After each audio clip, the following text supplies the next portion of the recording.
tous, ravi de vous retrouver pour ce nouveau numéro de Lyon Politique. À mes côtés, le journaliste Raphaël Ruffier-Fossoul et le consultant en communication Damien Gouy-Perret. Bonjour messieurs. Bonjour Alexis. Bonjour. Et face à vous, l'ancien député lyonnais Emmanuel Hamelin. Bonjour Emmanuel. Bonjour Alexis. 3 sujets sur lesquels nous allons débattre aujourd'hui. Le projet de Lyon-Turin, les terrasses sans danger à Lyon. Et puis que faire face au risque de pénurie d'énergie cet hiver. Messieurs, débutons avec le Lyon-Turin qui revient sur le devant de la scène cette semaine. On se souvient que Grégory Doucet, juste après son élection, parlait déjà d'un projet erroné. Là, c'est Bruno Bernard qui a rappelé que sa métropole de Lyon ne mettrait pas un centime sur la table. Et il a même claqué la porte lundi du comité pour la Transalpine. Les écologistes nous parlent beaucoup du train qui doit remplacer selon eux l'avion. Alors s'opposer au Lyon-Turin, est-ce que c'est courageux ou est-ce que c'est contradictoire? Raphaël, pour commencer. Est-ce courageux ou contradictoire? Je ne sais pas comment répondre à cette question. C'est sûr que c'est contradictoire quand même, parce que les écologistes sont dans une logique de long terme. C'est difficile d'imaginer un projet à plus long terme, plus développement durable qu'un Lyon-Turin. Après, c'est vrai qu'il y a des scandales qui émaillent ce chantier depuis 50 ans, qu'il y a des doutes sur la faisabilité. Ils n'ont pas tort de dire que pendant ces 50 années où on a parlé du Lyon-Turin, on a laissé se détruire complètement notre réseau de fret ferroviaire, qu'il est en sous-développement chronique et que ça n'a peut-être pas tant de sens que ça de développer le Lyon-Turin si de toute façon on n'est pas capable de faire rouler les camions en France déjà sur les principaux axes. Damien? Alors, je trouve que c'est évidemment contradictoire parce que c'est un dossier qui est très avancé. Je pense que sortir des organismes de décision, de discussion, c'est jamais bon quand on veut s'y opposer. Et je trouve que le message de communication de Bruno Bernard n'est pas bon parce qu'il l'a accompagné du montant dépensé dans la cotisation à cette association et ça donne le sentiment que je paye, donc je dois imposer mes points de vue. Si c'était toujours comme ça, on ne discuterait plus de rien. En plus, c'est très contradictoire avec leur discours sur la démocratie. En gros, dès que quelqu'un n'est pas d'accord avec eux, on ne discute plus. Donc je trouve ça très contradictoire. Après, sur le Lyon-Turin, c'est engagé, c'est quelque chose qui s'avérera utile, qui permettra de mettre Lyon à environ 2 heures de Turin pour le fret. Et quand on entend aujourd'hui les Verts qui disent qu'il faut supprimer les transports en avion pour les vols de moins de 2 heures pour pouvoir utiliser le train, la logique serait effectivement qu'on navigue plus entre Lyon et Turin en avion ou qu'on prenne plus sa voiture. Je crois qu'il faut 3h40 pour faire le parcours et des voitures qui créent des bouchons en permanence dans les Alpes. Donc c'est un peu contradictoire. C'est vrai qu'on a peut-être tendance à oublier que pour construire des voies de train, des rails, il faut détruire du paysage.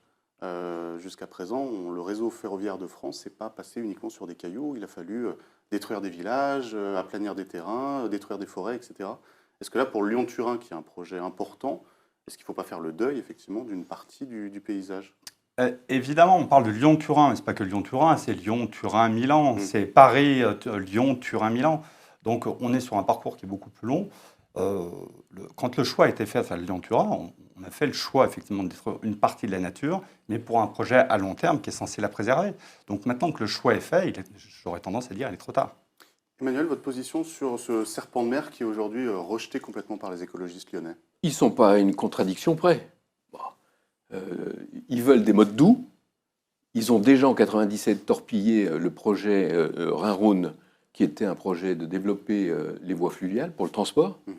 Là, aujourd'hui, ils sont contre le Lyon-Turin, alors que l'on sait que le Lyon-Turin, ça va remplacer 1 million de camions chaque jour qui se promènent dans les Alpes, qui lancent dans l'atmosphère 3 millions de tonnes de CO2 par an. 3 millions de tonnes de CO2 par an. Bon, on va écarter ça sur des principes politiques. Franchement, ils veulent moins de pollution dans la ville. On en a plus parce qu'il n'y a plus de voies de circulation. Ils veulent plus de nature et d'arbres, etc. On en coupe avenue de Grande-Bretagne pour supprimer les voies de stationnement, etc. Ils n'ont que des contradictions dans leur positionnement. Moi, je veux... Franchement, un écologiste disait il n'y a pas très longtemps, tout le monde est sensible à l'environnement. 80% des Français sont sensibles à la qualité de l'air, à la nature, à la préservation de notre environnement, etc. Jadot, il fait 5%. Si c'était eux les tenants de l'idée écologique, ils feraient 80%. Or, on le voit bien, leur positionnement politique est tellement en contradiction avec plein de choses que, manifestement, il manque de crédibilité. Et aujourd'hui, ne pas soutenir un projet comme le Lyon-Turin, que moi je défends déjà depuis mon premier mandat en 1998 au Conseil régional, c'est une aberration totale, c'est une aberration écologique totale.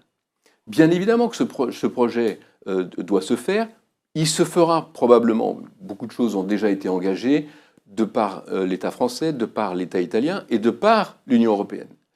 Je rappelle juste quand même qu'il faut juste accélérer un peu maintenant, parce que la DUP a été signée il y a une dizaine d'années, et on a jusqu'à la fin de l'année pour enclencher le dossier, vraiment.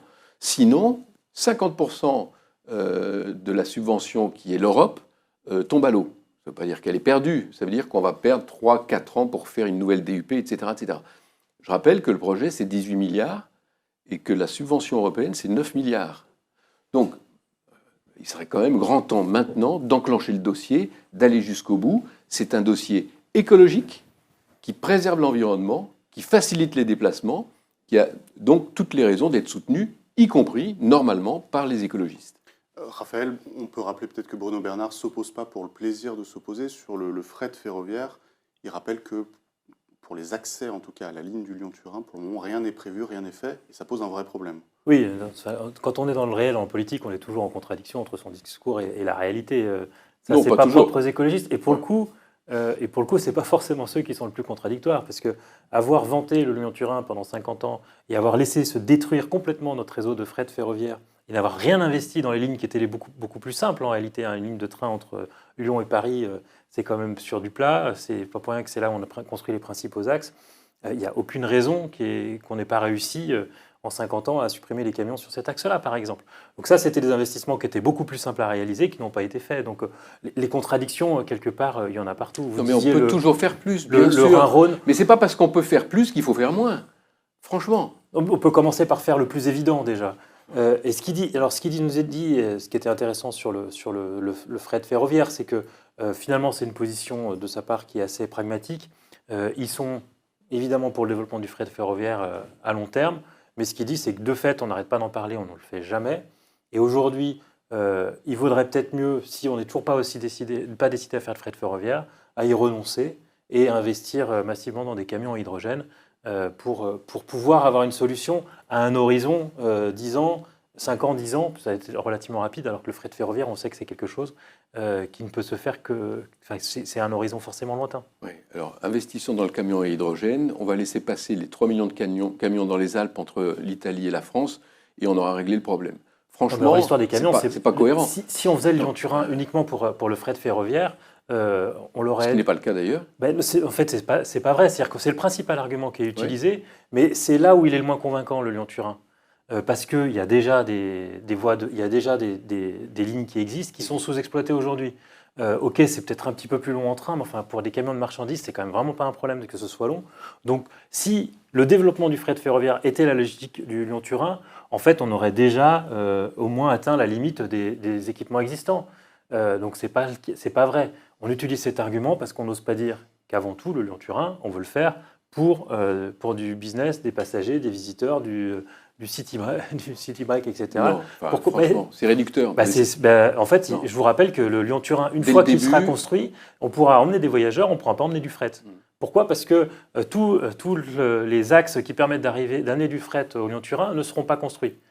Donc ça, c'est toujours le périphérique, enfin, comment on appelle, le contournement est de l'agglomération ferroviaire de l'agglomération, qui n'est toujours pas fait. Donc tant que ça, c'est pas fait, et c'est pas prévu d'être fait à l'ouverture du Lyon-Turin, il n'y aura pas de camions transportés par ce Lyon-Turin. Enfin, moi, je ne partage pas cette opinion pour une raison simple, c'est que d'abord, le principal argument qui était dès le départ, je reconnais le fret, on le sait très bien aujourd'hui, c'est que les solutions alternatives ne sont pas viables ou ne sont pas efficaces.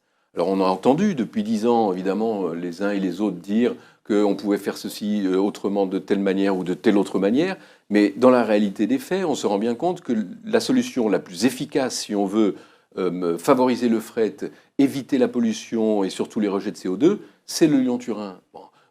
Tout le monde le dit aujourd'hui, les plus grands spécialistes, beaucoup de spécialistes de l'environnement le disent aussi aujourd'hui, et beaucoup de spécialistes des transports. Je reconnais qu'on aurait pu faire plus, ou qu'on aurait pu faire mieux probablement sur la politique générale du fret dans notre pays.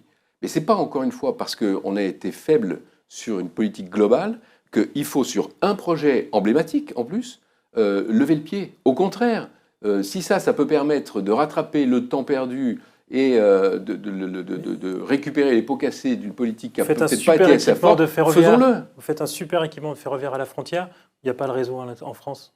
Donc, en fait, Si, on a le réseau en France. Ouais, bien il sûr. faut investir dans ce réseau-là. Tant qu'on n'investit pas dans ce réseau-là, quand on ne développe pas le ferroviaire en France, cet équipement-là, je ne dis pas qu'il est inutile. Je suis plutôt favorable à ce type de grands équipements, évidemment, à long terme. Mais les investissements, il fallait les faire depuis 20 ans, depuis 30 ans dans le ferroviaire en France. Allez, je vous propose de passer à notre deuxième sujet du jour. Damien se languit d'en parler. C'est la concertation publique qui se terminera à la fin du mois et qui concerne les terrasses de la ville de Lyon. Comme pour chaque concertation, les écologistes sont accusés par l'opposition de poser des questions biaisées et les professionnels de la restauration et de la nuit craignent de voir la place accordée aux terrasses être réduite, avec même cette rumeur qui a été démentie par les écolos sur l'interdiction de laisser les terrasses ouvertes après 22h30 pour respecter les riverains.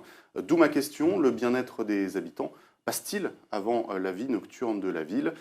Emmanuel, vous avez été le député de la deuxième circonscription du Rhône, ça comprend la Croix-Rousse, les Pentes, il y a vraiment de la vie nocturne très forte là-bas. Les habitants savent, avant d'acheter, à quoi s'en tenir.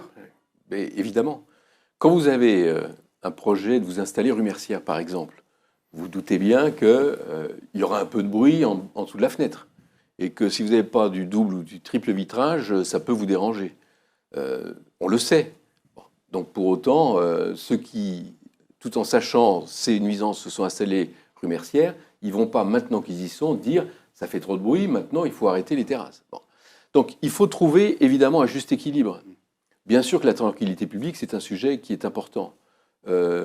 L'activité des terrasses, au niveau économique, au niveau social, au niveau sécuritaire, au niveau esthétique, ça compte aussi beaucoup. Donc moi je suis pour un bon équilibre. Je n'ai pas l'impression aujourd'hui que l'équilibre qui est posé soit mauvais. Je vous le dis franchement, j'ai vu le questionnaire, j'ai même répondu à ce questionnaire, j'ai trouvé qu'il tombait un peu comme un cheveu sur la soupe. C'est presque l'idée de pourquoi pas remettre en question quelque chose qui fonctionne. Je ne dis pas qu'il fonctionne parfaitement. Il y a bien sûr des choses ici et là qui peuvent être améliorées. Parce que certains ne jouent pas forcément le jeu et qu'une terrasse prévue pour 10, si vous en mettez 100, forcément, ce n'est pas la même ambiance. Bon. Mais en règle générale, globalement, les terrasses sont tenues. Elles participent à l'image de la ville, à sa vie aussi. Elles ont une durée qui est jusqu'à 1h du matin. Rares sont celles qui tiennent jusqu'à 1h du matin. D'ailleurs, quand vous vous promenez notamment dans la Presqu'île ou même à la Croix-Rousse, vous verrez qu'à 1h du matin, c'est déjà vidé, nettoyé, etc. depuis un moment. Donc, quelque part, il n'y a pas de mon point de vue, il n'y a pas de problème. Pourquoi essayer d'en créer alors qu'il n'y en a pas ? Pourquoi essayer de casser un équilibre alors que je le trouve plutôt juste et cohérent ? C'est la question que je me pose, mais en tout état de cause, moi, je suis plutôt favorable au maintien en l'état des terrasses. Damien, sur l'apaisement, notamment de la Presqu'île, parce que c'est évidemment le quartier qui est le plus ciblé, est-ce qu'il faut qu'on avance là-dessus ou est-ce que c'est une erreur de la part des écologistes ? Non, alors je pense que poser la question aux Lyonnais, pourquoi pas, mais je rejoins assez Emmanuel Hamelin sur le fait que quelque chose qui fonctionne, même si à la marge il y a quelques dysfonctionnements, il n'y a pas vraiment de raison de vouloir changer la donne. Effectivement, il peut y avoir des abus, et je pense que ces abus-là devraient être sanctionnés par des fermetures de terrasses, peut-être plus souvent, mais je crois que ces abus sont à la marge. Moi, ce qui me pose un problème dans ce questionnaire, ce n'est pas le fait d'interroger les gens, mais on interroge les gens d'abord sans aucune communication. Je n'ai quasiment rien vu dans les médias pour informer les Lyonnais. Aujourd'hui, effectivement, la ville dit que 3000 personnes environ ont répondu à ce questionnaire, donc c'est plutôt pas mal pour une commune qui finalement n'a pas communiqué. Première chose.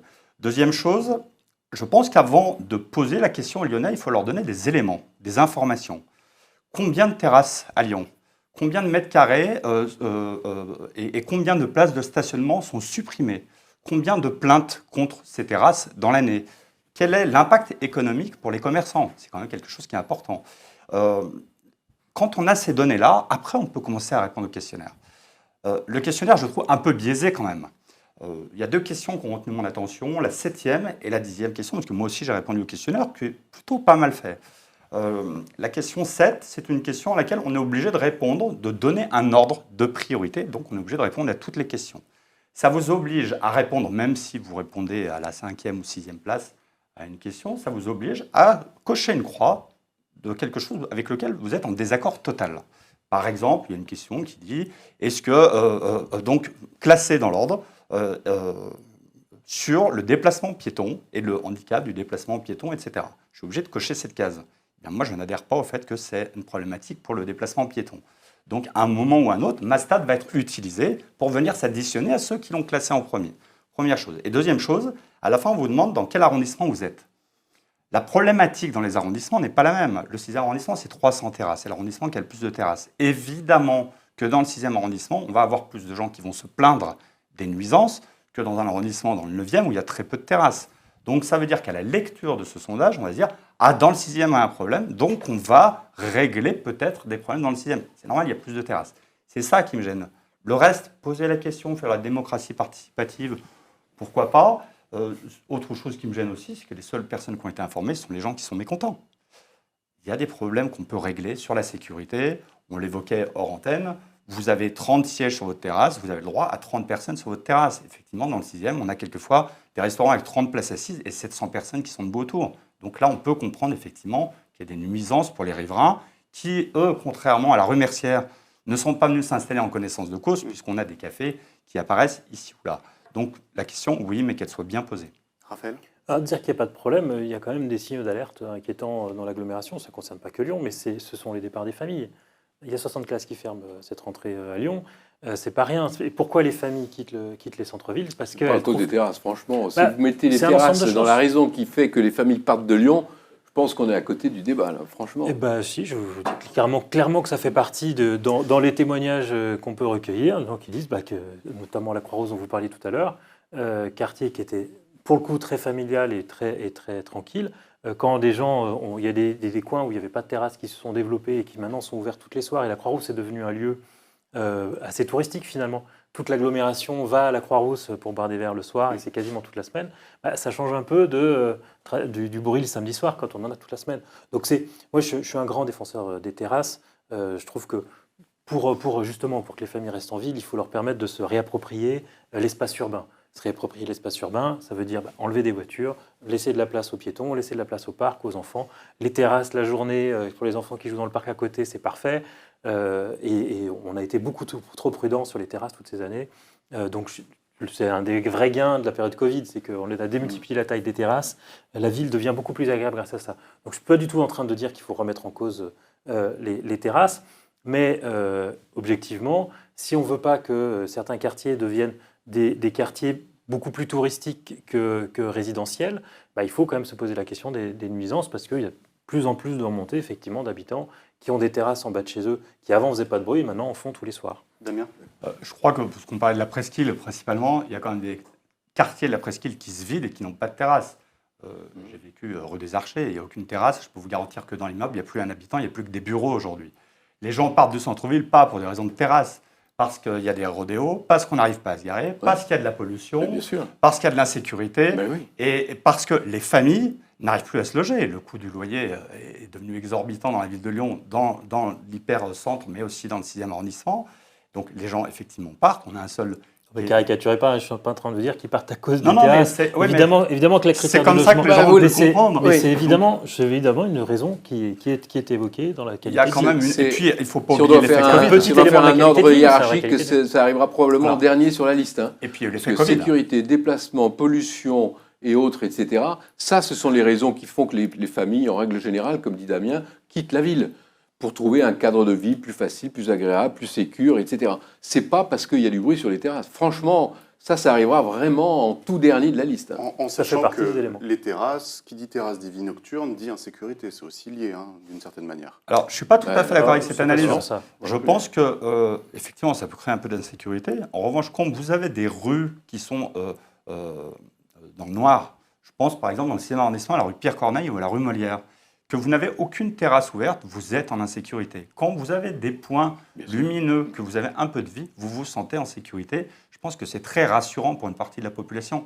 Pour moi, terrasse ne rime pas avec insécurité. Effectivement, il y a toujours des gens qui vont pousser des hurlements, il va y avoir des gens qui picolent et qui se tapent dessus. Je ne parlais pas d'insécurité sur les terrasses, mais quand vous quittez l'établissement, pour aller prendre le métro, pour rentrer chez vous. Vous passez par des petites rues, il est 1h du matin. C'est là qu'il y a de l'insécurité. Les loupards qui traînent en ville, ils traînent en ville parce qu'il y a du monde, sinon ils seraient ailleurs. Oui, mais c'est pas parce qu'il y a des terrasses qu'il y a de l'insécurité. C'est plutôt des points de sécurité. C'est la poule et l'œuf, C'est plutôt l'inverse. Mais par contre, c'est une réalité. C'est-à-dire qu'à partir d'une certaine heure, les déplacements, notamment dans les réseaux publics, ils sont un peu tendus. Voilà. Je vous propose de conclure sur ce sujet avec une réponse rapide pour chacun, puisque sur ce sujet des professionnels de la restauration, mais aussi de l'hôtellerie, on a vu qu'il y a eu un débat parallèle qui a été lancé par l'UMI, qui a dénoncé l'insécurité dans la ville de Lyon et qui réclame davantage de vidéoprotection auprès de la mairie. On en a parlé la semaine dernière, donc on ne va pas refaire le débat.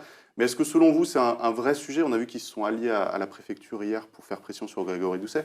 Est-ce que c'est un vrai sujet ou est-ce que c'est simplement dans le cadre de cette concertation qui fait un peu peur aux restaurateurs, une manière de dire aux écologistes, attention, on a aussi d'autres leviers pour vous faire perdre la face si jamais vous nous embêtez sur les terrasses? Emmanuel, il y a ces deux vrais sujets ou est-ce qu'au final on est dans un jeu de pouvoir? Non, je pense sincèrement que ce sont deux vrais sujets.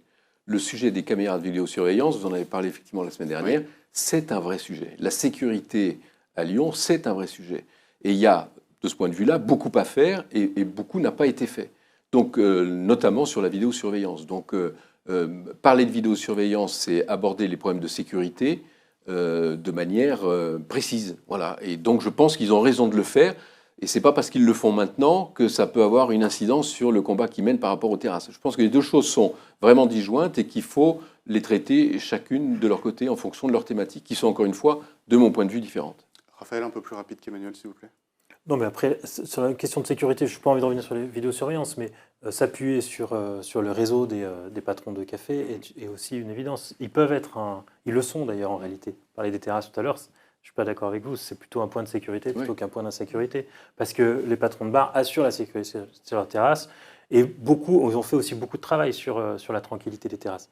Mais c'est vrai qu'il y a plus de bruit et sans doute qu'eux aussi sont une partie de la solution. Les fermer n'en est pas une. Pas forcément. Je vais faire plus court. L'UMI ne sort pas cette histoire du chapeau cette semaine. L'UMI, depuis 10 ans, se bat au brotteau pour faire installer de la vidéoprotection et n'est pas entendu. Donc ce n'est pas une nouveauté qui est en lien avec la problématique du questionnaire qui est en cours. Terminons avec la menace d'un hiver compliqué pour nous tous, évidemment, mais aussi pour les collectivités locales. Si l'énergie venait à manquer ou à coûter trop cher, des mairies annoncent déjà que l'éclairage public sera coupé, que le chauffage sera baissé, que même des musées seront fermés. Ce sera le cas à Strasbourg, à Paris, La Roche-sur-Yon, Toulouse. Mais à Lyon, on attend encore un grand plan. Bruno Bernard de la métropole n'a pas semblé alarmé sur le sujet. Est-ce que, selon vous, il faut s'engager à tout éteindre ou plutôt attendre que l'État prenne ses responsabilités vis-à-vis des fournisseurs d'énergie? Damien, pour commencer. Je crois que chacun doit prendre sa part à un effort, qu'on soit des individuels, qu'on soit des collectivités, qu'on soit des entreprises. Comme on peut le faire, les gens peuvent le faire différemment en fonction de leurs revenus, de ce qu'ils ont, de leurs besoins. Et moi, je suis malade de voir aujourd'hui qu'en pleine journée, vous avez des bureaux avec des halogènes qui sont éclairés toute la journée. Donc la collectivité, effectivement, il faudra qu'elle prenne sa part. Éteindre, encore, on va rebondir sur la sécurité. Couper la lumière dans les rues, ce n'est pas une solution. Changer le type d'éclairage, c'est une solution. Mettre du double vitrage dans les bâtiments de la collectivité, c'est une solution. Je reviens toujours à mon 6e arrondissement, d'où je suis originaire. La mairie du 6e arrondissement, il n'y a pas de double vitrage. C'est un bâtiment qui fait 6000 m². Donc, on chauffe les rues. Ce sont des questions qu'on devrait se poser depuis longtemps. Et je ne mets pas les verts en cause. Les prédécesseurs également n'ont pas fait le job. Je pense que les économies d'énergie sont des choses dont on aurait s'emparer depuis très longtemps. Et notamment depuis les 2 chocs pétroliers, on a un peu laissé retomber la poussière. Or, ça pèse dans notre balance commerciale. Donc là, on parle de national. Et là, en plus, on va avoir une vraie problématique tout de suite. Prenons chacun notre part.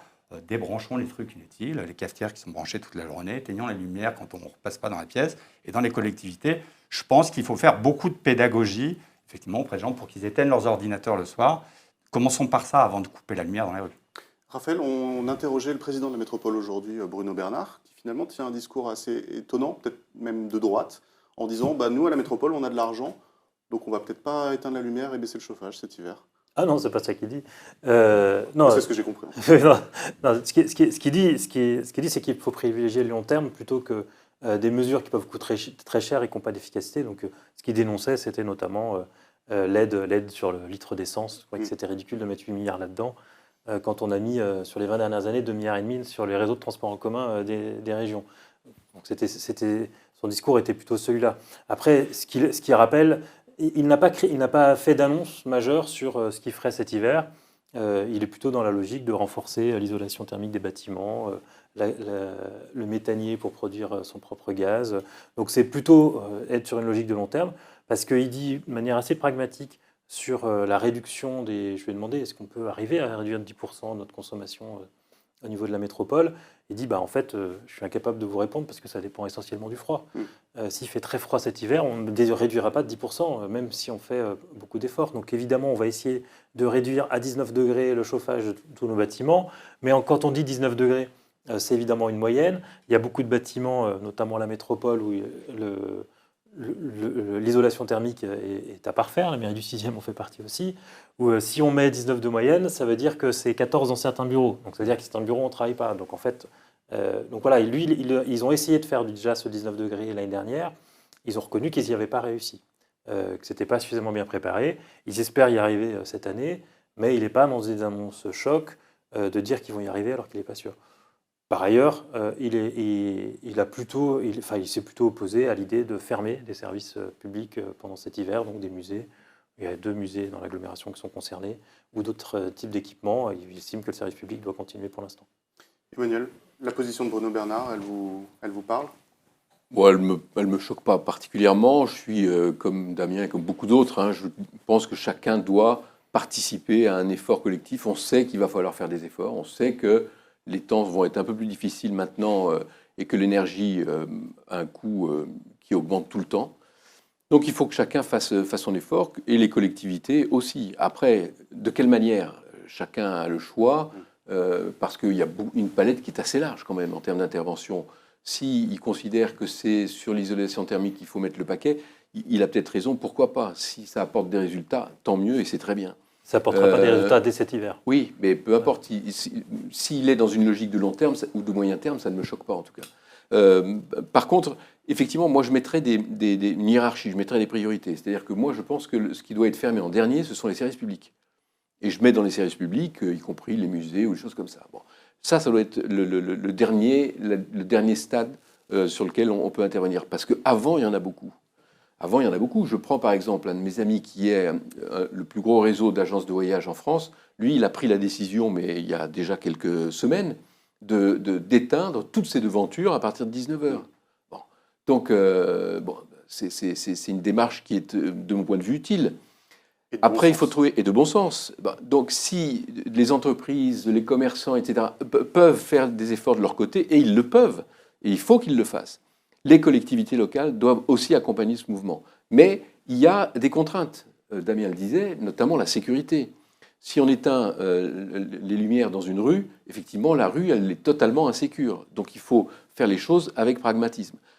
Les Verts ont fait une chose que je considère bonne, vous voyez, comme quoi je ne suis pas toujours critique à leur égard, qui ont, dans le 3e et le 5e arrondissement de mémoire, où ils ont lancé une expérimentation sur des éclairages à LED dans l'espace public qui se réduisent considérablement et qui se rallument un peu plus fort quand il y a le passage notamment d'une voiture, etc.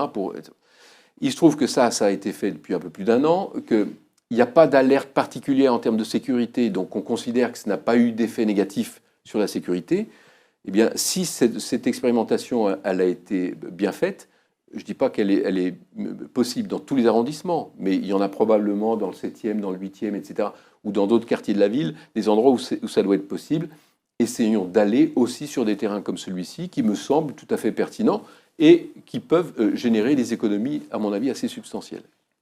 Eh ben, on va garder un peu d'optimisme sur ce sujet sur lequel on reviendra peut-être ces prochaines semaines. Avec Emmanuel Hamelin, qui est un grand défenseur de Bruno Bernard. C'est amusant. C'est comme quoi. Ou pas, ça dépend des sujets. Je vous remercie messieurs et puis je vous dis merci à vous aussi qui nous regardez chaque semaine. N'hésitez pas à partager la vidéo, à vous abonner. Je vous dis à la semaine prochaine.